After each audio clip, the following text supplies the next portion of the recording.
but it does look like it's starting to pick up. It looks like it's trending upwards.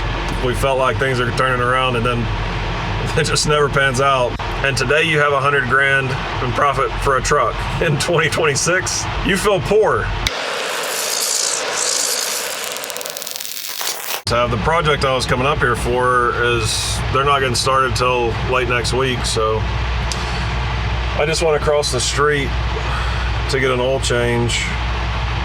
I'm at the Petro in Oklahoma City, and so I went over to P&M Truck Repair and Wash.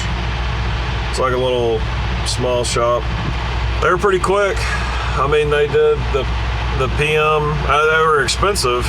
I think the most I've ever paid for a PM. They got me out of there in like 30 or 40 minutes. I mean, it's still like twice as long as the place I use. I have a shop in Kilgore, Texas. They'll get you done in basically as fast as the oil takes to drain out. You're almost out of there.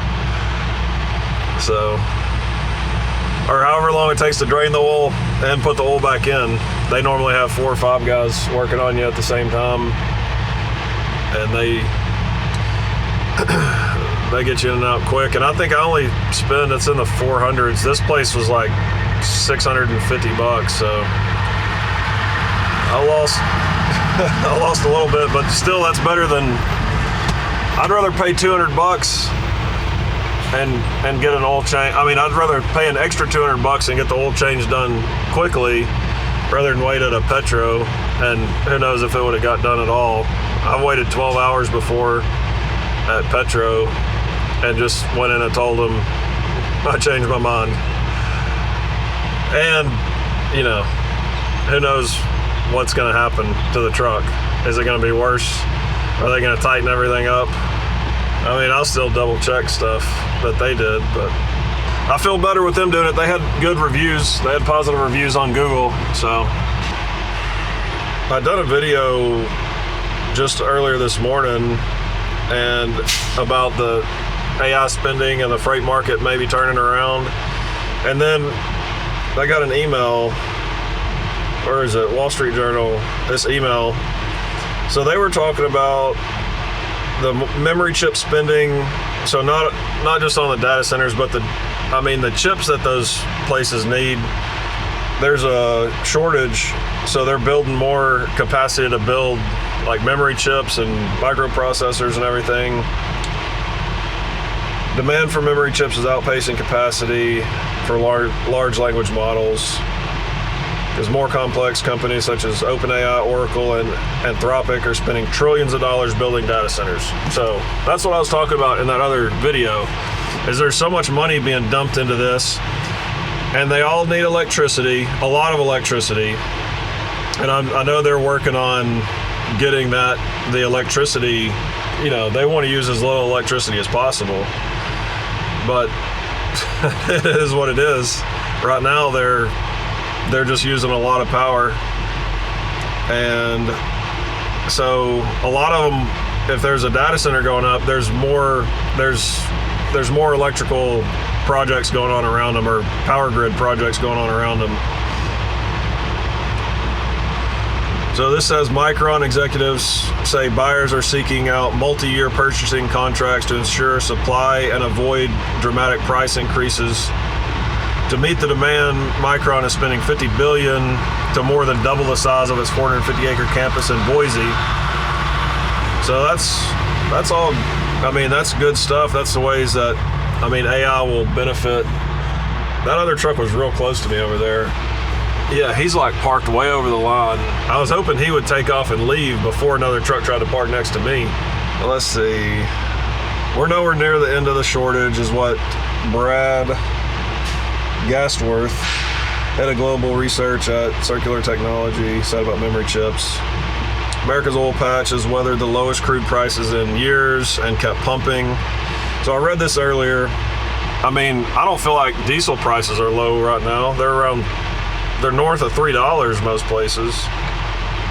But this says, as U.S. oil prices dropped below $60 a barrel in recent months, the industry shed rigs by about dozens and laid off crews that frack wells.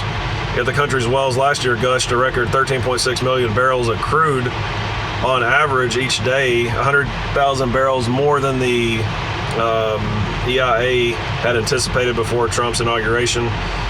So it seems like they're still pumping, but they're trying to be smarter about the higher cost operations. Like, I doubt, so they're reducing fracking or cutting back a little bit on fracking. I bet the Williston has a much higher cost than like the Permian Basin. I bet those guys up in North Dakota are not nearly as busy. I mean, just because of the winters alone, I mean, just the climate, the weather they have to deal with makes everything more costly. So I haven't been up there in a while, but I would imagine, last time I was there, it was like a ghost town. There was zero activity in Williston. It was like me and one other truck parked at that whatever local truck stop it was up there. Cass Freight Index, U.S. shipments in January is down 4.9% from December and 7.1% from a year earlier, to the lowest monthly measure since the pandemic, in part due to severe weather. So an 8.8 or 0.886, that's pretty low on the Cass Freight Index. And that's not a direct measure of trucking, but still. So I don't know, maybe things aren't turning around. That Cass Freight Index doesn't indicate there's a turnaround in trucking, but they've got more specific indicators for trucking. Amazon pulled the plug on one of its newest warehouse robots. Guess they decided that one wasn't going to work. Werner Enterprises is restructuring its one-way truckload business. No additional information on that. I have no idea what's going on with Werner. That metric in that Wall Street Journal email was the Cass Freight Index. There's different metrics that they use. This is the Cass Freight, or the Cass Truckload Linehaul Index. This is a better number. If you want to follow the trucking market, I mean, there's tons of different metrics. You can look at all the DAT, the DAT stuff. And there's lots of companies that put it out, but this is just another one. So Cass Truckload Linehaul Index. Along the x-axis, you're looking at years. So it starts at 16, goes through 26. Obviously, we just started, so they got 1 month in. And so if you look, you see 2022 right here. That was the peak. And then it declined. I really didn't start feeling the decline. I guess I was working some contract freight that Landstar had. So I didn't really start feeling it until 23, but this shows that big drop. And if you look at this, if you look at where it fell to, I'm not talking about the very bottom. I'm just talking about when it bottomed in 2023. We're still hovering. We're just bouncing along the bottom there.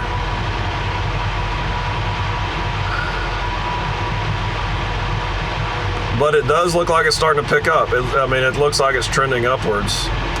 The green is the Cass Truckload Linehaul Index. The blue, the bars are the year-over-year change. And I'm not sure how they actually get this metric. The Cass Freight Index, that's like, what is that? It's like total dollars of shipments divided by, I think it's the total dollars over the volume of shipments, if I'm not mistaken. And this one I'm not 100% sure. This may be something similar where it's like the price, maybe mileage. I'm sure mileage is built into this one. I mean, it's a line haul index, so I need to look that up and see exactly where they come up with that. But this is the more important one for trucking. So I don't know. It seems like with the AI spending, and the energy spending, we're gonna be trending up throughout the year. I mean, I still feel that way. I know it seemed like there's been lots of hopeful things that have occurred over the last 2 or 3 years that have, we felt like things are turning around, and then it just never pans out. But I think this time might be a little different. I think it's actually going to take and hold on. I mean, if nothing else, like if you think about it, we just got to catch up to, like, regardless of the economy and those type of metrics and everything, just catching up to inflation. Like the amount of inflation we've seen.